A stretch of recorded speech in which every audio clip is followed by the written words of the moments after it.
Bonjour, ce matin il m'est venu quelque chose à propos du mot éveil. J'ai vraiment trouvé que ce mot éveil n'était pas approprié, et vraiment pas approprié, et même pas très beau, et en sachant que de toute façon il n'y aura jamais aucun mot, comme je le dis souvent, qui va traduire le vécu de l'absolu en soi. Essayer de traduire le vécu de l'absolu en soi, c'est comme d'essayer de dessiner un arc-en-ciel avec un seul crayon gris. C'est compliqué.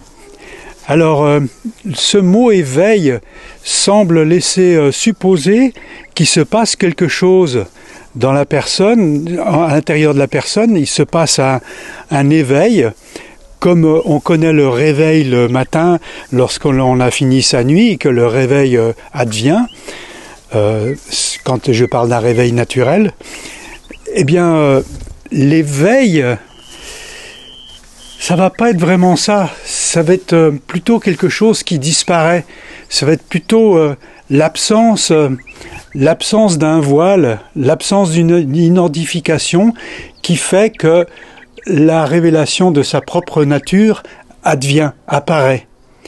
La conscience devient conscience d'elle-même et conscience de l'absolu, de l'unité, du tout. Et le mot éveil est tellement étriqué par rapport à ce vécu. Et comme il a été adopté, ce mot éveil, dans la tribu de la spiritualité, à un moment donné, il finit par attirer une sorte de pouvoir sur les personnes qui se disent non éveillées, de pouvoir qui se met en place d'une façon très insidieuse, je dirais qui n'est pas forcément volontaire, qui n'est pas forcément recherché, mais il y a comme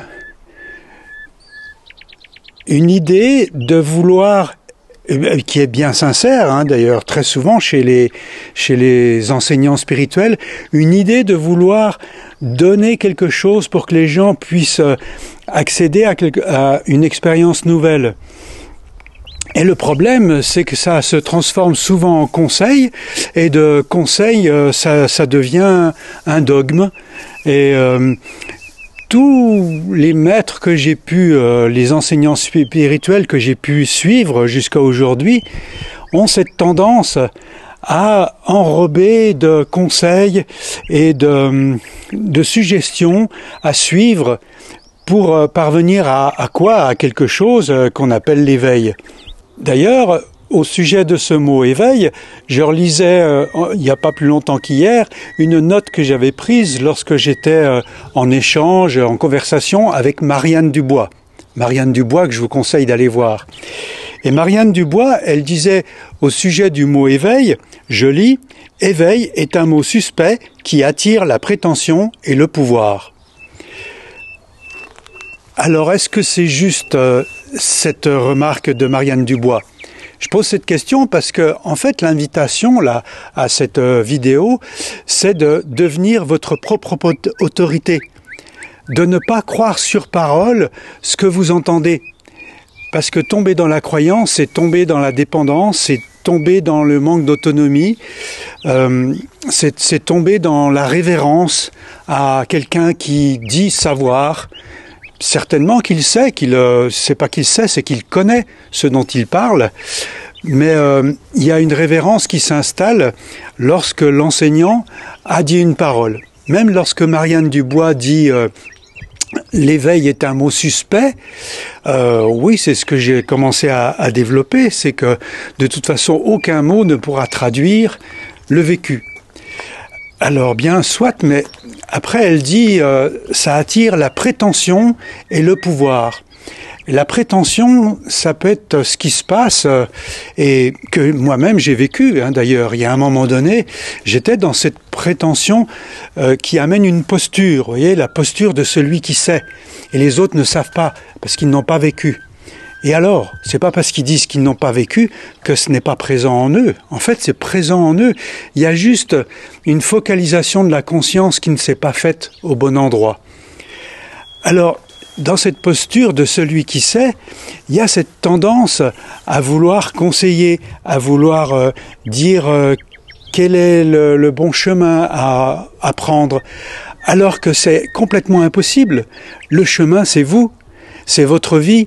Votre vie est en train de vous guider là où il faut exactement, précisément. Vous n'avez pas à attendre de qui que ce soit un maître ou quelqu'un qui se dit éveillé, de vous donner la direction à suivre. C'est votre ressenti, c'est vos réflexions, mais surtout les ressentis que vous avez, et là où la vie vous mène, vous guide, qui va faire que l'ouverture va se produire peut-être par étapes, peut-être subitement, d'un seul coup. Ça aussi, c'est tout à fait personnel. Il n'y a absolument aucune règle. Et concernant le pouvoir dont parle Marianne Dubois à propos du mot éveil, j'ai constaté que ce sont bien souvent les élèves qui suivent un enseignant ou les disciples qui vont suivre un maître qui confèrent ce pouvoir au maître, qui lui accordent certaines vertus qu'il pense ne pas avoir. Et le problème, c'est dès que l'on fait ce mouvement-là d'attribution à une autre personne de son propre pouvoir personnel, eh bien, il y a une perte de capacité de réflexion, une perte de pouvoir se mettre à distance et de pouvoir vérifier par soi-même si ce qui a été entendu fonctionne pour soi-même. Parce que ce qui a été entendu fonctionne pour le maître ou l'enseignement spirituel, il part de son vécu avant tout.